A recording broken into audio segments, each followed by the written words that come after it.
All right. Good day, everyone.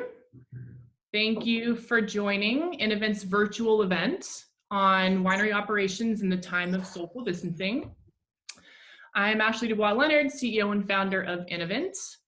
Before I introduce my esteemed panelists, Chase, Max, and Jeremy, I have a few webinar housekeeping notes. At the bottom or the top of your screen, there is a Q&A button. If you have any questions you want to ask the panelists, anytime, feel free to type them in there.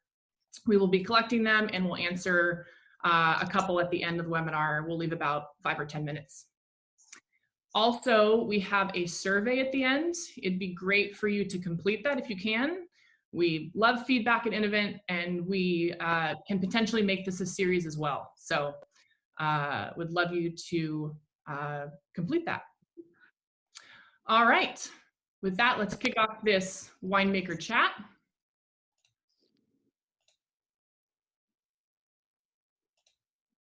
All right.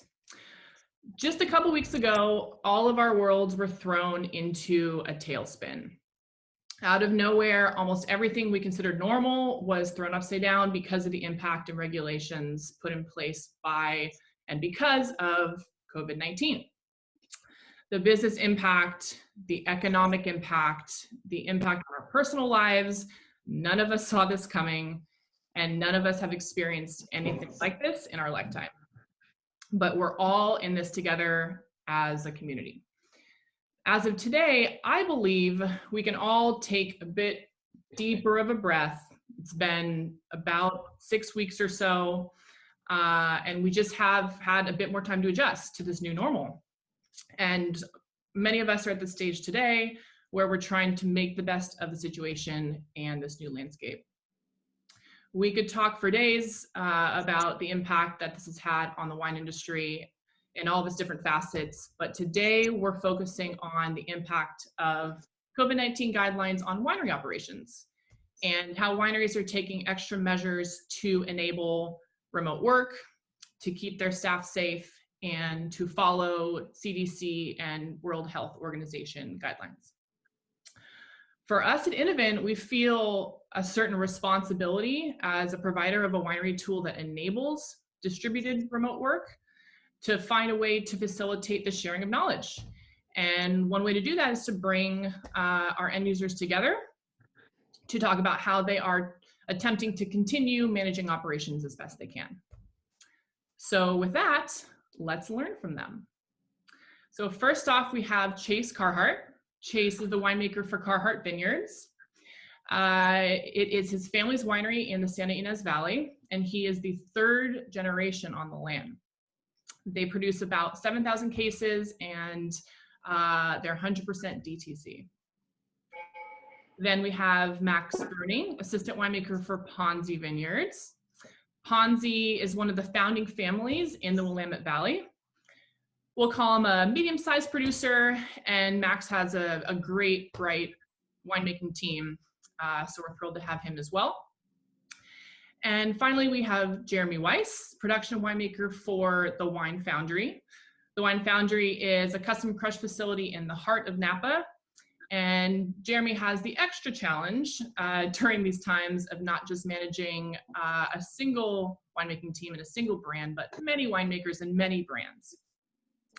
So I really wanted to bring together a diverse group of winemakers here, small, medium, large, to provide their own individual context on the subject for you.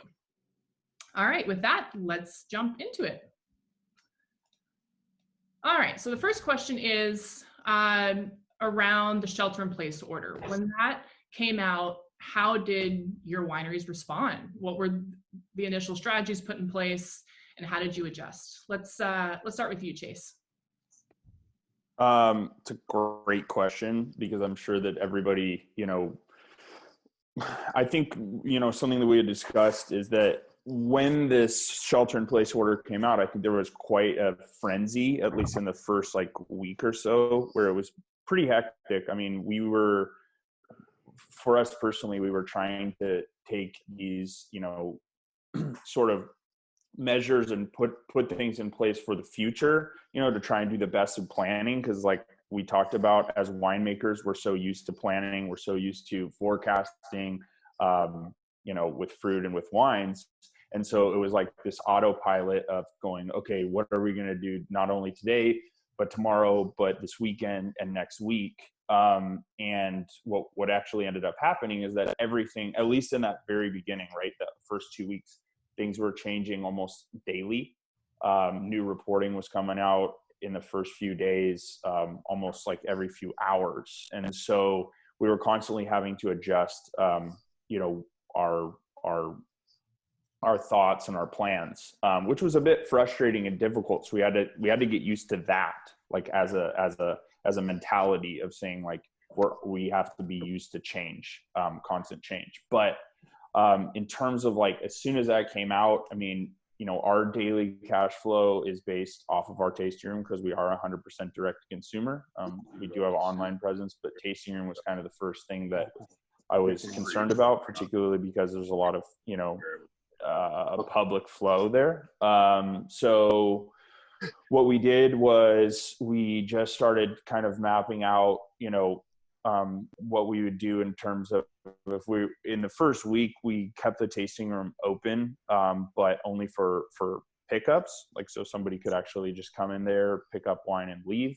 So the first week, that's kind of how we operated. And then after that week, we just decided it would be better to, and safer for employees and for the public to shut the tasting room down entirely. And then we just started taking orders online and scheduling actually pickups outside the winery gate, which we're still doing now. I know it sounds a little bit kind of like backwoods of us, but we were literally had like big coolers outside the winery that I was constantly feeding with little ice packs, and we're setting wine out there for pickups, just constant emails, just fielding emails as much as possible. So that was like kind of an immediate response. But obviously in terms of,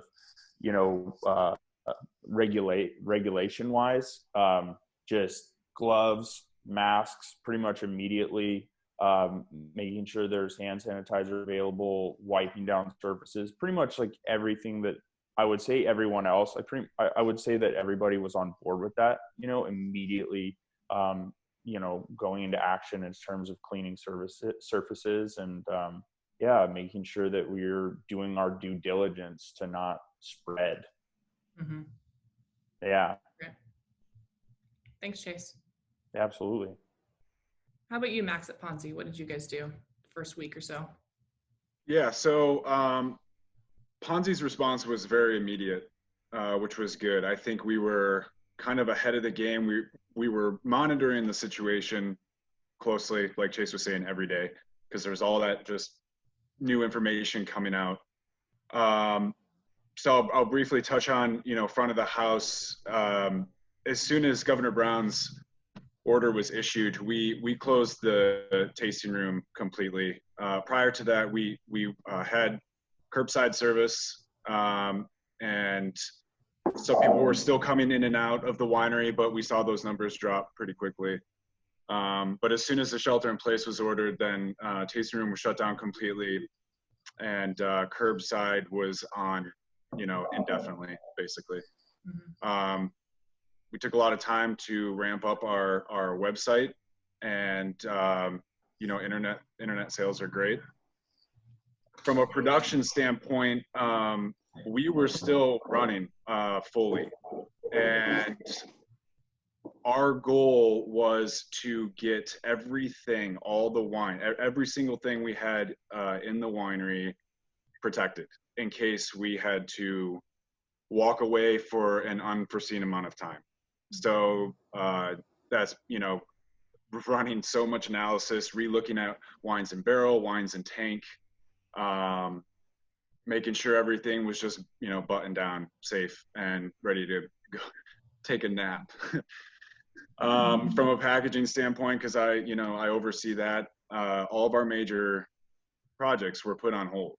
All packaging coming in, with the very small exception of a few things, was put on hold. And we greatly value and cherish our longstanding relationships with our vendors because their flexibility and understanding was profound. I mean, in a day, we basically shut down, you know, everything that we had planned. Now we will bring everything back online. It's just, you know, navigating this landscape and watching sales and kind of basing it off of that. Strategies, just like Chase said, you know, it's sanitation has become first and foremost the most important thing. Making sure we have enough gloves and masks, alcohol, you know, solutions everywhere, and we'll, you know, go further into that. And then as far as distancing, you know, we have a large winery. We have a beautiful 4-level gravity fed facility. So just distancing is not really an issue. And so I've been trying to manage people and jobs by floors just to really keep people separated. And only put people together if absolutely needed, and if so, that, you know, distance is observed and respected. And honestly, you know, it's like somebody on a catwalk and somebody on the tank room floor, you know, if we're doing any blending, so on. And you've taken a new approach to shifts as well, right? You have different team shifts. Yeah. So in that week that we did shut down production, Luis and I worked closely together to kind of implement safety protocols and strategies, and that included scheduling people. We have not a large team, but enough people where staggering staff was a smart thing to do. So we have a few individuals on Monday through Wednesday. Keep in mind where they are and which floors they are on. And then I'm in along with another few individuals Wednesday through Friday. So we do have that crossover, but we're not working together. And if we are in contact, it's at a distance. And then obviously, you know, Hansies have emphasized that if you don't, you know, if you don't feel safe, this was more so in the beginning, but, you know, work from home as much as you can, and we have the capability to do that. So it's all about flexibility, you know, and taking it day by day and understanding the circumstances and individuals' feelings. I mean, it's so important because everybody handles things differently. So keeping that in mind is very important. Absolutely. Yeah, we could have a whole nother topic on managing morale and making sure that everyone's, you know, happy and staying as healthy as possible as employers. Absolutely. All right, Jeremy, tell us about the Wine Foundry. Hi. Well, because we're custom crush, you know, we kind of didn't have a chance to kind of pause and say, hey, let's step back and look at what we're doing. So I think everything started to come out here in Napa. I think on Monday there was rumblings about there was going to be the shelter in place, and we were starting to get everything ready to go. And by Wednesday, we instituted everything that we could. We also went to shifts. We split into 2 different shifts. We did an AM shift and a PM shift. The AM shift includes myself, the associate winemaker, and 3 of our production crew. And then the PM shift is the director of winemaking, our enologist, 2 others of our production crew, and then our bottling crew, which is 2 people at the moment. So the first shift comes in, you know, they come in at like 5 in the morning and they work till about 1. And then the second shift comes in about 1:30 and they work until, you know, a little later in the night. All of our administrative staff was ordered to work from home. We do have a couple of our own brands along with the custom crush that we do. So we did have to shut down our tasting room. One of the first things that we did was, you know, we prioritized which bathrooms our crews can use. So we're, you know, trying to minimize exposure. And so each crew in each shift got a certain bathroom, along with handing out PPE. We all got like little alcohol spray bottles, and you know, one of the luxuries about being in the wine industry is you have a lot of alcohol, so you're able to sanitize everything. In between shifts, you know, we sanitize all the equipment, all the forklifts, all the doors, bathrooms, and, you know, we're just trying to minimize as much contact between shifts as possible in case somebody does get sick. We're still able to carry on with our work. We did unfortunately have to limit outside winemakers and outside vendors coming in. So, you know, so we had few clients wanting to bring in a cross flow, and unfortunately, you know, well, we're still able to do it. We just have to keep it outside. If, you know, winemakers want samples, or if they're here to, you know, if they come to attend their bottling, they have to stay outside, and we usually bring stuff to them, whether it be, you know, on the bottling line, if it's, you know, samples of label height and stuff like that, or if they just want tasting samples. So again, we're trying to keep outside exposure down as much as possible. And one of the things is being where we are in Napa, there are several other custom crush facilities or small wineries around this area. So, you know, it's really imperative that we try to keep our staff as isolated as much as we can and as healthy as they can be. Great, perfect.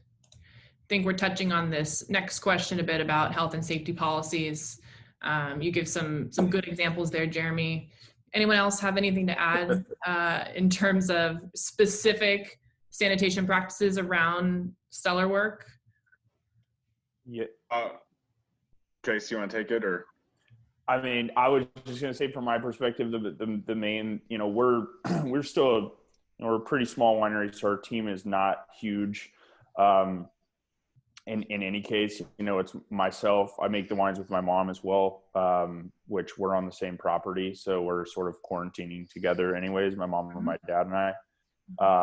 And my dad's head of the viticultural team, so it's kind of nice that we have, like, our core group just happens to be also quarantining together. You know, we all live on property. But besides that, I have, you know, 2 full-time kind of winemaking and vineyard staff that's still working, and then my wine club manager. We do all operate on site, but we do have separate areas in which we operate from, or sort of like our base.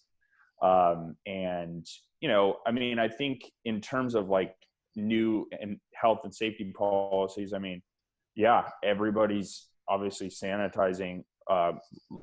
Like Jeremy had said, I mean, after you're using forklift, after you're using machinery, after you're using anything that's like considered sort of like public in terms of our own facility, that's an absolute automatic, you know, sanitation practice. Everybody knows that.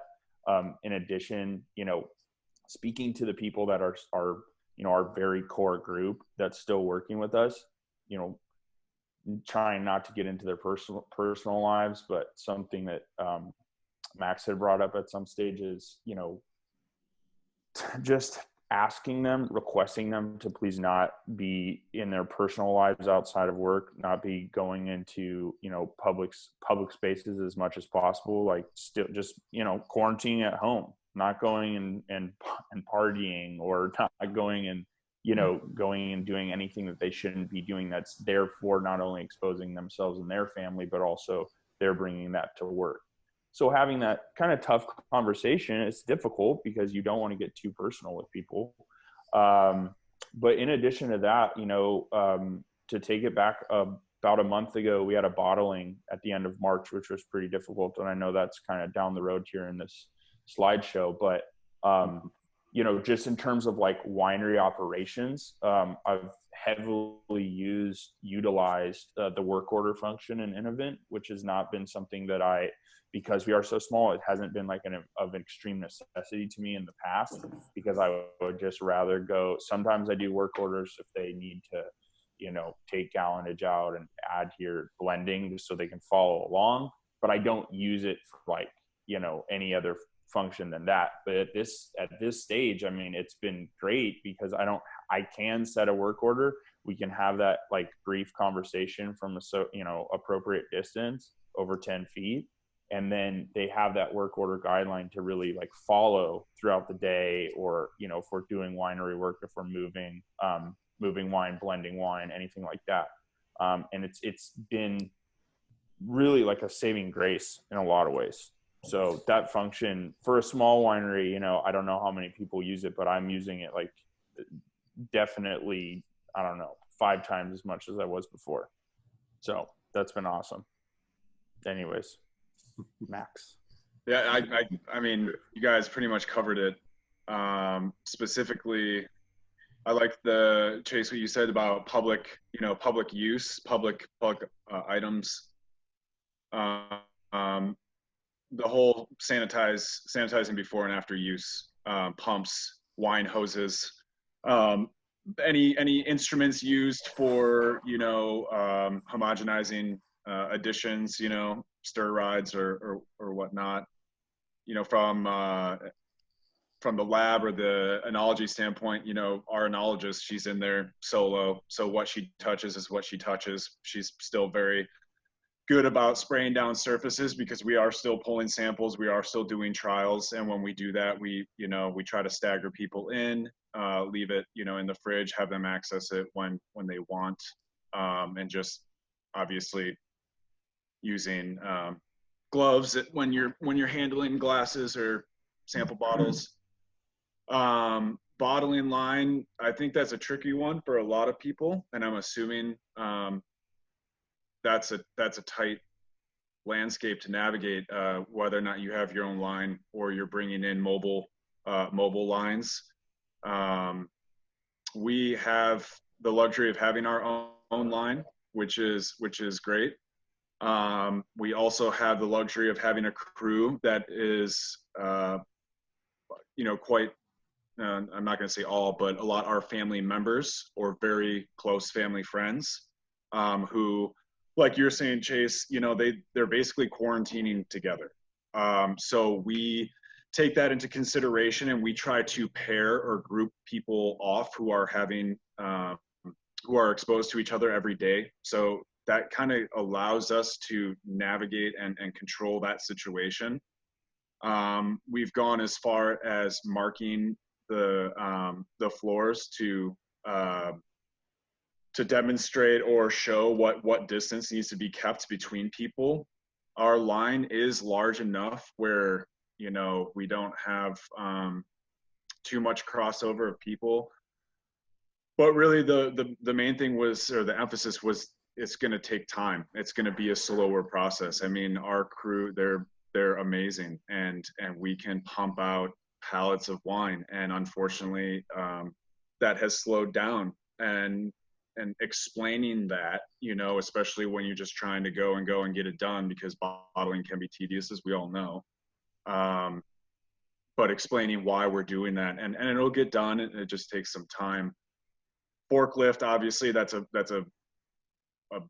very popular item in any winery. So having a spray bottle that's always full and on it, spray it down prior to and after. I'm a proponent for prior to, in case somebody forgets. And then barrel work, I think that just goes back to public equipment, stuff that everybody's using, and just being aware, you know.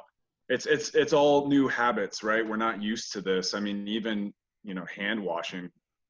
I'm washing my hands now more than I've ever washed my hands ever, and I thought I was good about it. It's just it's all these habits that we have to put into place, and I think that in the long run it might help the industry, just because, I mean, we know sanitation, we know what is important, or how important it is to keep things clean, and this is only, you know, kind of creating that habit in your mind, so then that can lead into normal sanitation, like double checking tanks and so on and so forth, making sure that, you know, there's no residual tartrate or fleas, you know, and just kind of that idea of keeping a clean house, you know, and clean practices. Yeah, definitely. Yeah, there's a lot of fantastic teachable moments in there, you guys. I know that bottling is a pressure point right now. A lot of wineries are wondering how to manage a bottling line, a bottling truck. So thank you for addressing that. And yeah, I don't know about you, my hands have never been drier, right? All this hand washing, all this, you know, ethanol use, alcohol use. I like the idea, Jeremy, of having that little spray bottle, having everyone have their individual one. I can see having a little belt clip and clipping that on and making sure everyone has that on them at all times. Yeah. Smart. Thanks. Yeah. If I can talk about bottling too for a second. Please. Yeah. So, we do have our own bottling line, but clients do also utilize mobile bottling lines that they have good relationships with. And we are for the time being asking all clients to use our bottling line, and then we supply our own staff. Normally we ask, to provide outside staff to help with the bottling. And for now we're stopping that until, the shelter in place is lifted. So that's come up a few times now where it's like, normally a client would have their own bottling line come in and we're like, sorry, you have to use ours for now. And then once everything gets back to normal, we can revisit that. So good point about go ahead. I heard of a larger producer out here that has obviously an in-house bottling line because of the amount of production that they do. And they implemented plexiglass shields. It is a big line and it's a lot of people, but they kind of took the idea from the grocery stores that have put these in place. And it's just it's another step, because they can't stop. They have to continue to bottle, and that was just an extra precaution. So, for those out there that have bigger lines, I don't know if they're doing the same thing or if it's, could be an option. It's a great suggestion. Great idea. Yeah. All right, great. And just a reminder for all of the attendees, if you have any questions for the panelists, there is a Q&A button, and feel free to type questions anytime and we'll address them at the end. In terms of operational workflow, Chase, you already mentioned how InnoVint's been helping you. You've embraced digital work orders more than you ever have before. Any other comments on changes to workflow management, how it's either assigned or completed?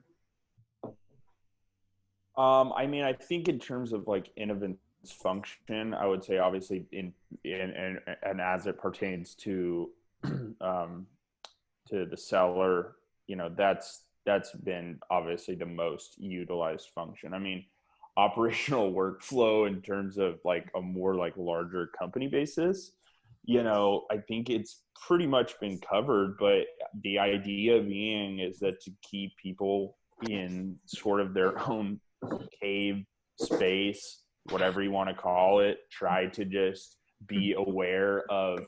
I loved when you guys were talking about sort of, and particularly Jeremy too, talking about just, and I think actually Max had brought this up when we had a previous conversation, which was just, what are the most commonly used spaces? What's the most in a larger winery? What's the most commonly used bathroom?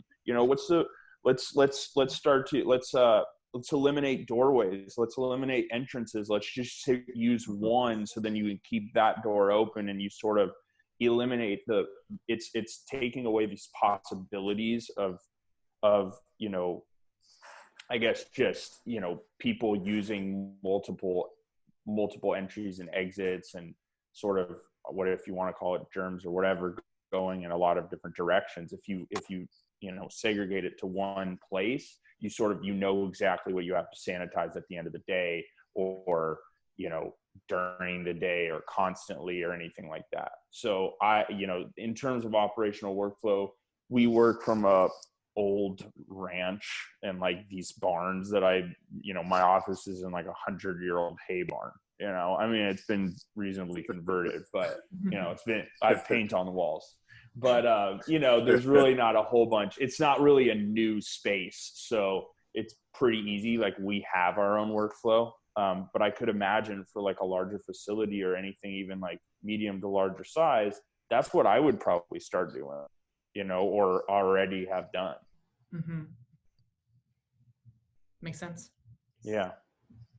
Max or Jeremy? So operational workflow, what what we've been doing is I've been working closely with Julia, our enologist, and Louisa to kind of get a game plan and a forecast for the following week. So throughout the week, I'll monitor what's being done and kind of work off of a checklist or you know, an item list, and then I'll put out the following week's work, hopefully by Friday of the current week, Sunday at the latest, and wine work always being at the top of the list. And then we always have an ongoing list of projects around the winery that can be done at any time. So, you know, wine comes first, obviously, and then there's a handful of items that each individual can do. You know, if it's fixing wine hoses or you know, doing this month's deep clean item, whatever that is. So work, there hasn't been any shortage of it. There's always work to be done. You know, yeah, building off of Chase, we use our mobile phones and the mobile app frequently. Having digital work orders has definitely been an awesome addition to this. The elimination of having to use paper, one, that's a good thing, and two, the exchange of work orders from hand to hand. Having the ability to write work orders digitally and assign them to people digitally is such an awesome feature. There are certain circumstances where we do have to print out stuff, large acid ads or large sulfur ads or whatever, but we've been able to navigate that by, I will write up the work order. I can remotely print that work order, send it to the printer, and then that individual who I have assigned can go and handle it and be the only person to handle it. So that has helped a lot. But outside of that, I mean, it's business as usual, just with a twist, you know? So, Sure. and then again, building off of Chase, we did do the door thing. We have specific doors that people come in and out of, and we've locked down everything else. And each door has a spray bottle, and individuals are required to sanitize pre and post usage. We have garage doors. We try to keep either them open or shut, depending on where in the winery they are, just so people can go in, or individuals can go in freely. And then we've also limited outside people, like Jeremy was talking about. Vendors are no longer allowed on property. We have deliveries still going in and out, and so we just ask those companies to issue BOLs digitally if they can, so we don't have to physically sign things. We can do it digitally, so there's no contact with the driver. You know, we ask them that they don't use our bathroom, just so it's just in-house. Everything's contained. That's great. Yeah. So Max, I like that idea of the digital BOL. I think that's really smart. And I wish that we could eliminate our paper trail here, but you know, being custom crush, we kind of have to have that. So I think operationally wise, you know, we split into shifts, and honestly, it is we're doing just as much work as we were doing before, and I've been really surprised. It's almost like a paradox. I was thinking that we were going to have to, you know, really slow down, and maybe those first few weeks we did until we can get into a rhythm. But our crew has been amazing with adjusting to everything and just keeping on rolling. And we've been able to do about the same amount of work that we've been doing if this was a normal production situation. I think where InnoVint has really helped is the fact that with the scheduling and reconciliation. So we require all of our winemakers to write their own work orders, and then I take it and kind of look it over and change things around depending on, you know, how well it's written, and see if there's any issues. And then I disseminate that to the crew. and then, you know, they finish it and give me back the work orders, and I'm able to reconcile it, you know, almost immediately when I get it back. And I think I mentioned this before, is, you know, I'm here in the morning, my wife is at home taking care of the kids, and she has a full-time job, and luckily she's able to do a lot from at home, but, you know, I need to get back and then relieve her, so to speak, and then take over with the kids. And that includes, you know, making sure that they're still doing school, and then, you know, once that's out, just, you know, being a dad. And I think that that's where InnoVint's really helped, is that I'm able to eliminate a lot of the hours that it would normally take to reconcile what the work's been done. And it's been pretty amazing that I can come in and get everything done and then just leave. And that's where I think InnoVint's been brilliant and really helped me out. Yeah, the ability to work from home with it is awesome, especially because it's internet based and you don't have to have some remote login or whatever into your specific system. That makes it so much easier, at least for me.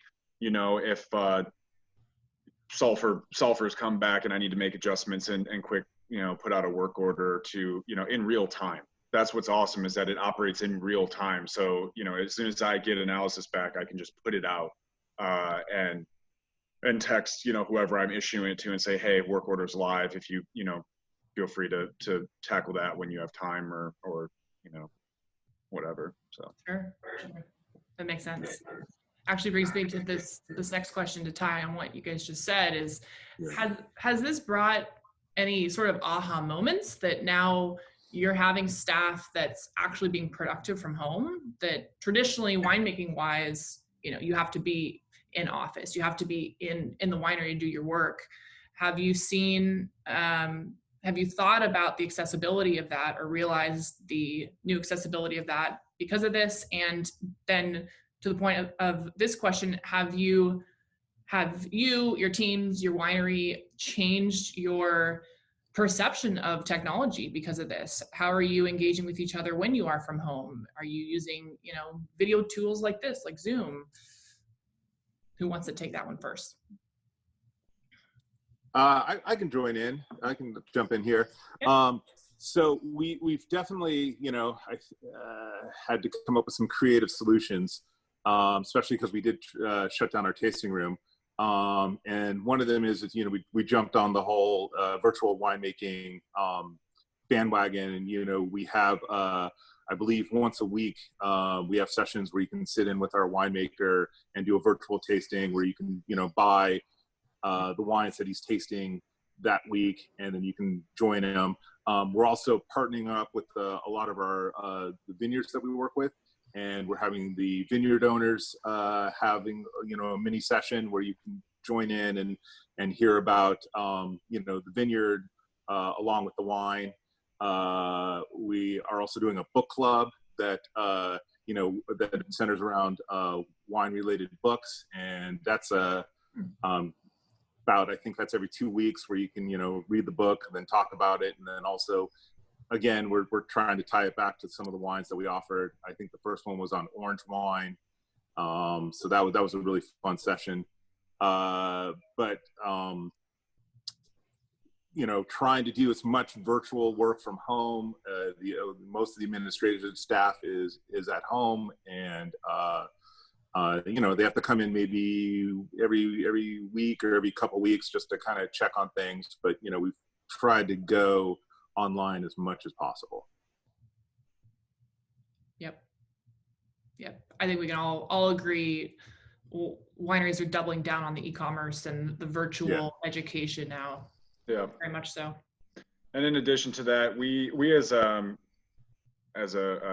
company as a whole, we have a weekly just virtual get together just to check in, a weekly check in. Basically, every Friday at noon, we all jump on who can and check in to see how, you know, we're all doing, and any new changes or advancements. Maria Ponzi usually leads it with what the company's doing from her end, the front of the house, and how how we're dealing and navigating the landscape with, you know, sales, be it curbside or internet. Any cool programs that we're doing, like the social sip, which, little plug here, you can buy wine with friends and connect, you know, remotely, and in that package is, you know, wine, glass, and a recipe, a Ponzi family recipe. So that's pretty cool. It's kind of a group activity.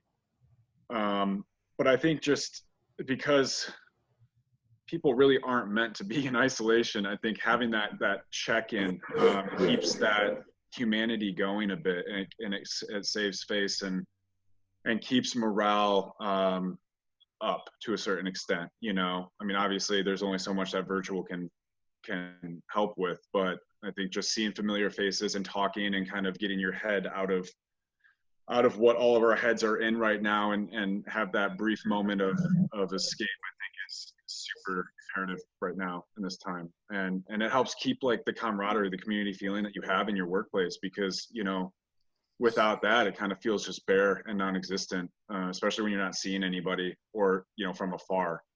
So I think that's been very helpful for us, and it's fun. It's just a good way to kind of, you know, spend a half hour and you know, shoot the breeze and check in. So Yeah, definitely. Yeah, it's a good point about the humanity. That's a great point. Yeah, our team's been doing virtual happy hours from home, which is Nice. fun. We kind of have a topic, and we either talk about, you know, what cocktails we're making that weekend or experimenting with, or, you know, what we're drinking at home. It's been a nice way to show face. It's really important. We did our 2016 Blanc de Blanc's dosage trial virtually. So that was a lot of fun. We had everybody, we had our enologists create kits, take-home kits. Mm-hmm. So the vehicle and the pipette and so on and so forth. Mm-hmm. And everybody took a bottle home and the tool to open, and we videoed each other opening, disgorging, basically, which is always fun if you haven't done it before. And so we videoed that, and we're able to send it to Sierra, who's heading our social media. And then we all connected on Zoom and went through the trial, and it was awesome. It was flawless, you know, and it's fun just to see where everybody's at and do it virtually, you know, because something so intimate that we're so used to is it kept that feel, which was really nice. So that's cool. That's really cool. That is neat. Oh, that's awesome. All right, looking forward, you know, we don't know how long this is going to be in place. Right now, it's, you know, we're kind of having to bet on this being the indefinite future. So then making sure that we have the means to hold fruit over, you know, and in a healthy way for the fruit. Another interesting one that's going to come up is the fact that we take on international interns. And figuring out, you know, the visa situations, you know, we house them. So, you know, we're in discussion of, okay, is this the best option? You know, having international interns come in, quarantine. We know that they're, you know, healthy, and, you know, keeping them together in you know, in the facility and shifting things out.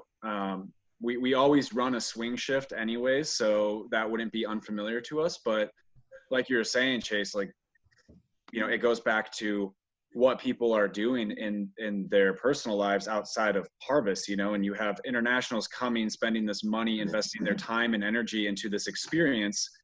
Well, is this experience worth it? Because there's a good chance that we're going to have you come here and, you know, as a camp party after yeah, you'll go to work, and then you'll come home and you can't experience Portland and the gorge and everything else that Oregon has to, you know. So that it goes to a personal level for the intern themselves. So yeah, there are so many challenges that we're going to have to consider. And I think speaking to our friends and colleagues in the Southern Hemisphere who have all just gone through this would be a very smart approach. Louisa, the winemaker's son, Nico, he just got back from New Zealand, and he came with a wealth of knowledge of how they, how they navigated the winery and the day-to-day operations, and keeping people safe and distant, and housing, So I'm happy to put out public information the further we get into this, if people are interested in kind of what we're doing, presenting that information. I think if it helps even just one person, it's beneficial. So, but I can't imagine a custom crush situation. Oh my God. I don't envy you right there for that. I'm sorry. Well, I mean, I think just talking to you two right now, I've thought of some ideas, but one of the things I was talking with the cellar master here earlier this morning was, I think people aren't, there's no data on what's going to happen with the virus. There's the theory that it's going to go away when it gets hotter, and then it's going to come right back when it's cooler. So it's like, that's great. So then in August, September, and October, are we going to be full staff? But then in November, when it starts to cool down, do you go back to the protocols we're under now? So, it's just, it's all new territory, and I'm sure a lot of it's just going to come up on the fly.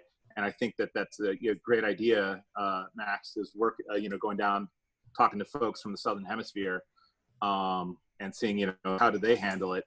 Mm-hmm. And, we have a family that always comes up and helps us every year. They come up from Mexico, and they help us, and then they go back, and then, we've been doing this. It's like, are they going to be able to make it back this year too? So then you have to look at, do we need to find new interns to help, locally? And is that labor pool going to be there?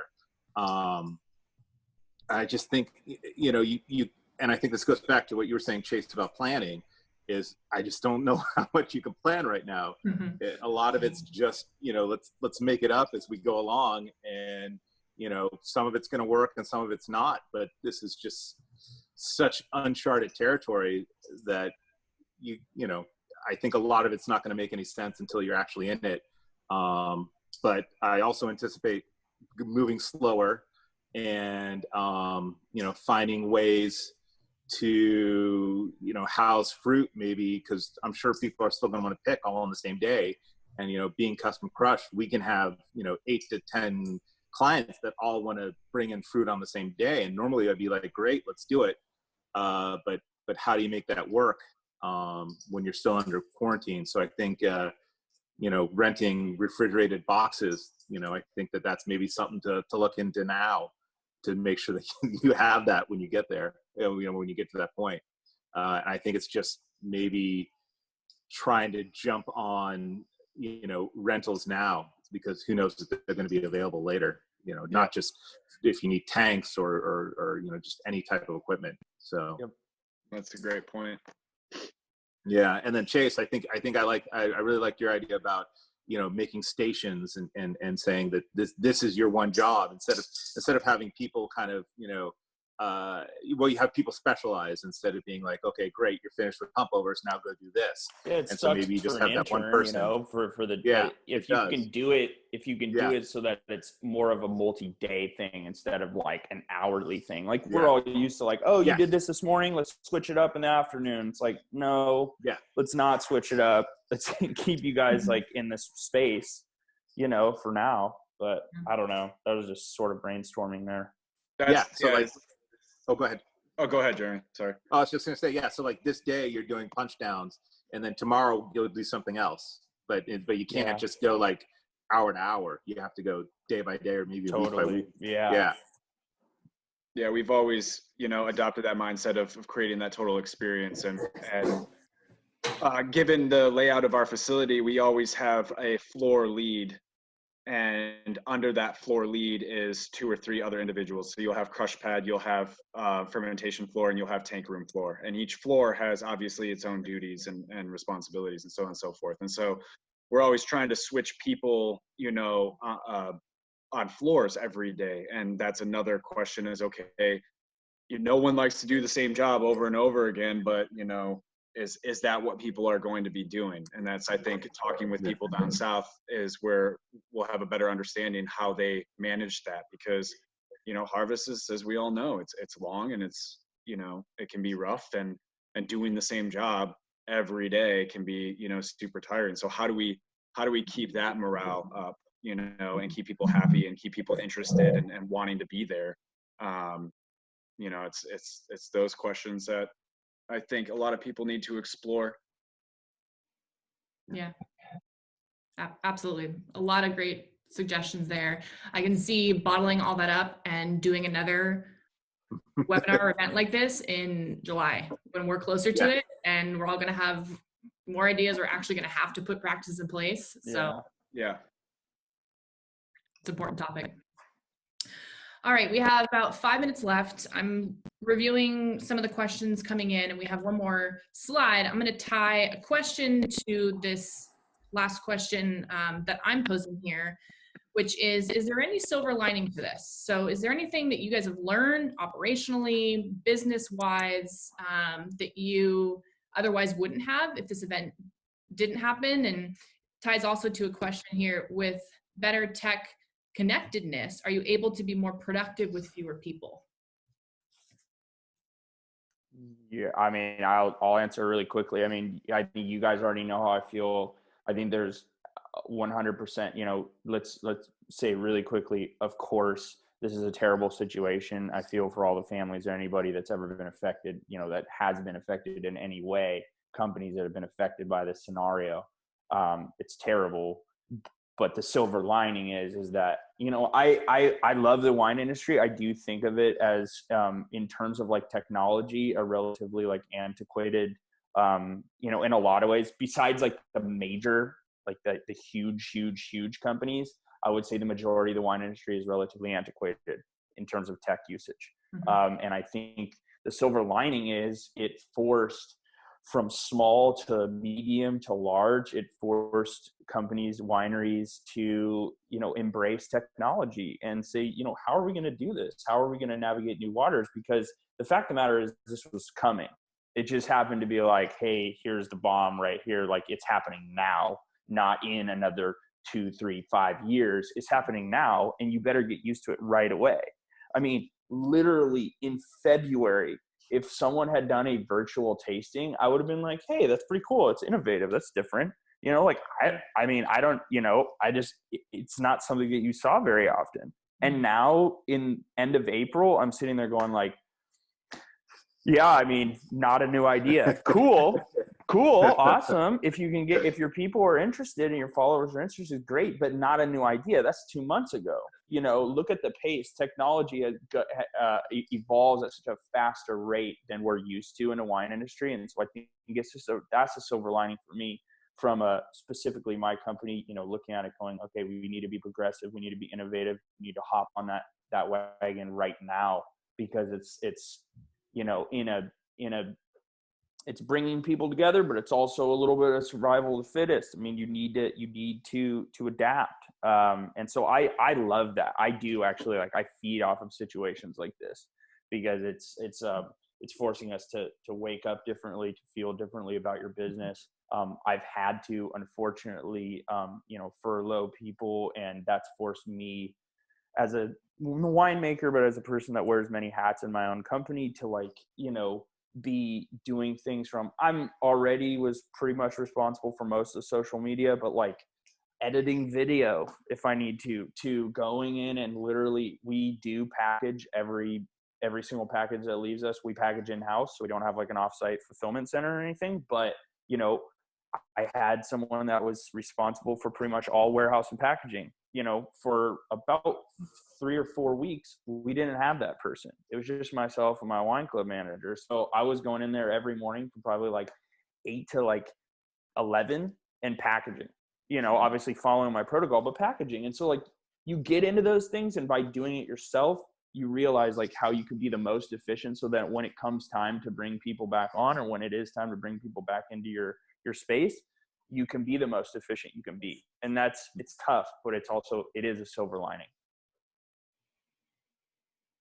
Absolutely. Yep. I agree with Chase. It's a humbling experience. It has been a humbling experience. And I can't really build off that. I think you nailed it. I think another silver lining is the patronage of our customers. I think that's been a big one. At least Absolutely. that I've realized is, living in current times with Gen Z and the millennials, they're two generations that hop around, brand to brand to brand to brand. And what I've noticed is that we have such a large following and it's such a large support group from the community. Be it sales, be it reposts on social media. It's just the outreach has been wonderful, and it's great to see that people support what you're doing, support your brands, and stand behind you even in a time like this where money is tight for a lot of people. People still out there buying and supporting local is such an awesome thing. So I feel like that's my silver lining. 100%. That's a good one. Yeah, and I think Chase, I think you nailed it too. As far as just, you got to be nimble, and you just got to figure things out. And I think the pace that the industry is changing it's something that was needed, and it's something that I think is definitely, it's a good thing. And it's just, how can you keep connecting with people? And where this is a good example of bringing a community together, and realize that we're all in this together, and we can all work together, and how can we make that happen? And that not just within the wine industry, but all of our purveyors, and all the ancillary businesses that go along with this. It's like, how do we get through this together? So I think it's just that togetherness and kind of that community. I know we have the questions to answer, Ashley, but just to expand on that too, what I do think is great about not only the virtual tastings, but just this idea of wineries and vineyards and all of these people getting online, is that when you do make it a public space, so like from a sommelier talking about whatever tastings, anything like that, when you make it a public space like that, like a lot of these conversations were had between one or two people before, person to person. Yeah. Right. And now they're making these public. And what it's doing is it's actually giving the necessary boost that we've been really like needing for so long in this industry, which is, I don't want to say this a bad way, but I feel like there's a bit of a lack of education for the general consumer. So like you have like the general consumer not really, there's only so many, there's online, of course, there's the, great Google, but like besides that, like learning from the people that you look up to in an industry about certain topics, like from something super basic to like tasting wines, like putting all of this content out is educating the consumer. It's bringing an extreme amount of value to the consumers of wine, not only in California, but across the United States, and really on a global basis. Because I just watched, like I don't speak French, but I watched it live between like two great French producers the other day, trying to understand it. And it's like, it's amazing, because it's giving people at home something to not only be interested in, obviously if they're sitting on their couch and they're unemployed, but like it's also giving them that necessary education that we didn't have before. That was a void, and like, I'm so like, that's what companies should be focused on right now, is like this, you're bringing value, you need to bring value, and that's really like the most important part. And so like, that's very exciting to me from like a global industry standpoint or viewpoint. What a perfect note to finish on. Sure. Thank you, guys. That was a perfect conclusion. There's a lot of great questions coming in, a lot around tasting room management, what happens when the tasting room reopens, front of house questions, vineyard work questions, more about adaptation questions. So I really think we should end on that note. We will collect your questions, and I think we should host a follow-up event where we can answer a lot of these, and we can go into a bit more on the front of house side, and know that we as a panel discussed that before this call, was actually bringing in the front of house component into the conversation. So we will do our best to follow up with everyone attending, but thank you three so much. You're a wealth of knowledge. I'm sure there are dozens of teachable moments that folks have written down on the other end of the call that they can implement at their wineries. So super appreciate it. For attendees, when we end this, there will be a survey. If you have any additional questions, you can add them there. We're also, I think there's actually a question asking you if you'd like to be a panelist. So anyone on this call that would like to participate in the future, if we're talking about vineyard work or we're talking about e-commerce and front of house and sales, please feel free to complete that question. All right. Cool. Thank you, Ashley. Thank you guys so much again. Yeah. Thanks, guys. Good to see y'all. Stay safe. Yep. Right on. Yes, stay safe. Definitely. Bye. Wash those hands. Yeah.